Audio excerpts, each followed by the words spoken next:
Hello mga ka-rolls! Another day, another video tutorial. Kamusta na kayo? For today's video, ituturo ko sa inyo kung paano ma-achieve ang perfect gold drip sa mga cakes natin. Isa-isahin natin yung mga ingredients na ginagamit ko. First is white chocolate. I prefer yung compound chocolate bar ng Burials cut into pieces para madali siyang i-melt. Next is of course ang ating whipping cream. ACC nga pala ang ginagamit ko, pero you can use any whipping cream that you prefer. Yung nakamix pala ang gamitin nyo ha, hindi yung paste. Next is ang ating favorite na Bakersfield Flavorade Mocha Flavor. Meron siyang metallic effect color, kaya mas prefer kong gamitin to kesa sa brown food color. And ito naman ang gold metallic airbrush food color from Chef Master. Mas maganda kasing gamitin ito kasi marami siyang glitters na pwedeng mailagay. Pwede rin naman kayong gumamit ng spray luster dust or yung luster dust na nakalagay sa maliit na pack like this. As long as food grade sila and non-toxic, pwede sila. And ito ang pinaka-importante sa lahat. Ang metallic silver na luster dust. Bakit ginagamit ito? Kasi ito ang magto-tone down ng pagka-yellow ng gold natin and at the same time, magiging metallic pa rin ang color. Kaya dapat palaging merong ganito kapag gagawa tayo ng metallic gold drip. So gawin na natin ang secret formula na ngayon ay hindi na secret. First is of course, i-melt muna natin yung white chocolate. Ganito pala ako mag-melt ng white chocolate. Ito ang pinakamadaling paraan sa akin. Nagbo-boil muna ako ng water sa kettle and then ibubuhos ko siya sa baking pan or sa malalim na bowl. Then ilalagay ko ang chopped na white chocolate sa measuring cup. Saka natin ibubuhos ang ating Bakersfield Flavorade na mocha flavor.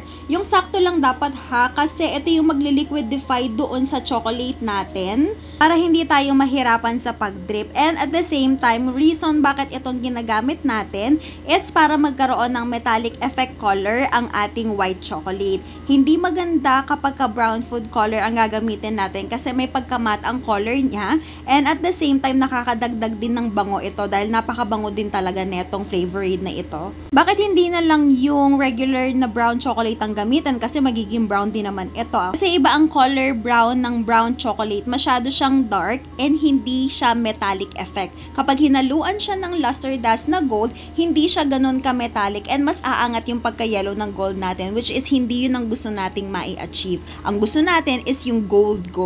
Pwede nyo muna itong takpan for at least 5 minutes para matunaw yung chocolate natin. Pero since atat tayo, ayan, nilagdagan ko ng konting boiling water and then hinalo ko para mas mapabilis ang ating pag-melt. So habang hinahalo ang ating white chocolate and minimelt, pwede kang gumiling-giling muna dahil baka makatulong ito sa pagbilis ng pag-melt ng chocolate. Charis lang! Okay, fast forward na natin ang video kasi baka bukas na tayo matapos. Pagtsagaan nyo lang ang paghalo dahil for the gold ang ating goal. After 100 years, ayan, natunaw na. So, ganito dapat ang texture niya. Medyo smooth na siya. And then, runny siya pero hindi siya ganun ka-runny. Para kapag ka-dinrip natin siya sa cake, hindi siya babagsak. Meron siyang mahaba, meron siyang maikse. Depende na rin sa pag-drip ninyo. Okay, next step na tayo. Next is, lagyan natin siya ng na-mix na whipping cream. Tansya-tansya lang tayo dito. Huwag masyadong marami. Huwag din masyadong konti. Kasi ang gusto nating mai-achieve is yung magandang drip. Ganon. Bakit ko nilalagyan ng whipping cream? Kasi kapag white chocolate lang, kung nakita nyo naman kanina, konti lang yung liquid na nilagay natin, matutuyo siya as in tuyong-tuyo. Hindi siya magandang drip and may tendency na mag-crack-crack siya. So, mas maganda na merong whipping cream para medyo malambot ang effect niya.